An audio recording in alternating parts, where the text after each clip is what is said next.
Yun, alright. Good morning mga kulots. Ayan mga kulots, Monday ngayon. Pasok na naman tayo. Lord, ingatan niyo po ako at ang pamilya ko mga kulots. Yun mga kulots, medyo masama pa yung pakiramdam ko kaya dadaling ko pa rin tong extreme efficacy mga kulots.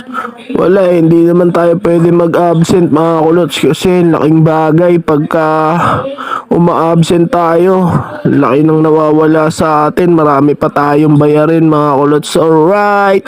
Ayan, andito na ako sa work mga kulots. Medyo late na ako mga kulots. 9:25 na ako dumating. Yan o, kasi ang lakas ng ulan simula Fairview hanggang dito sa Makati mga kulots. Pero malaga, nakapasok pa rin tayo mga kulots. Yan, medyo goods pa yung pakiramdam ko dyan mga kulots.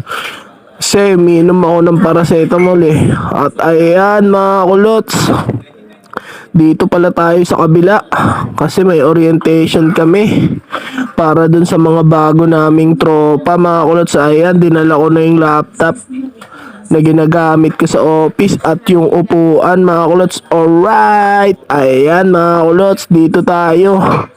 May orientation at ititrain rin natin yung mga bago. Tuturuan namin kami yung mga pinaka-senior nila. Kami nila Paring Frank, Jericho yan, Boss JB yan. Alright, yun, mga kulots, ayan na oh. Nag-uumpisa na mga kulots, ayan.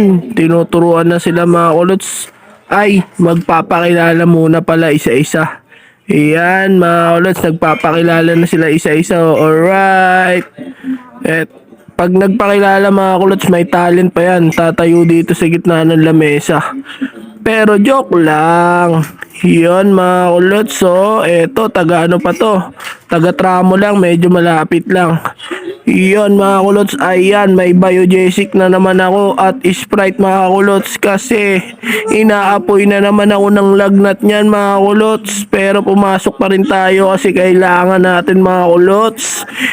A-absent lang tayo pag talagang di natin kaya mga kulots. Alright, ayan mga kulots, tinuturuan na sila ni Master Jericho. Ayan kami si Paring Frank. Ako tamang video lang ako mga kulots. Siyempre, para sa vlog ko yan. Alright, yun. What's up guys naman kayo dyan? Ayaw nyo naman tumingin dito sa camera eh. Alright. Yun mga kulots. Ayan o, mga bata pa to mga kulots. Mga fresh graduates. Malalampasuin kami nito mga to sa trabaho. Pero okay lang. Share knowledge naman kami dito mga kulots. Yun, natapos na nga mga kulots yung orientation namin. Balik na kami sa kabila mga kulots kasi magla-lunch na rin. Alright, yun mga kulots, yung building pala na to mga kulots, dati ito yung building ng mga empleyado dati, pero nung nagka-pandemic lumipat sila dito sa kabila kasi nagkabawasan ng tao mga kulots. Alright, ayan mga kulots, doon pala kami pupunta sa may warehouse at itutur sila doon. Iyon mga kulots, pagbalik dito sa office, da-diagnose ko na mga kulots yung pinull out natin na dalawang PC nung Sabado doon sa SM Manila mga kulots. Ayan, alright, tignan natin. Iyon, makalipas ang ilang araw, ilang linggo, nakauwi na ako mga kulots at ayan, patang-pata na yung mata ko mga kulots, parang babagsak na.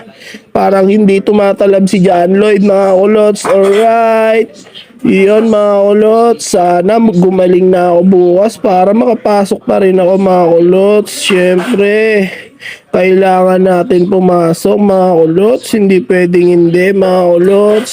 At ayan mga kulots, hindi ko nga pala sila pinapalapit dito sa akin kasi baka mahawaan si Baby at si Kuya Malik mga kulots.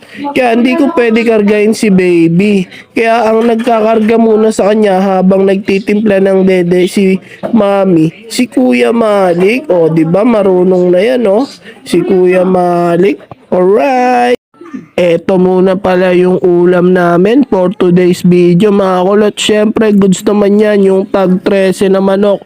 Kasi mga kulots, for the bad news, naubusan kami ng gasol. Alright, okay lang yan mga kulots. Ganon talaga ang buhay. Hindi naman naka-andi yung gasol natin kaya maubos talaga yun. Alright, bye guys.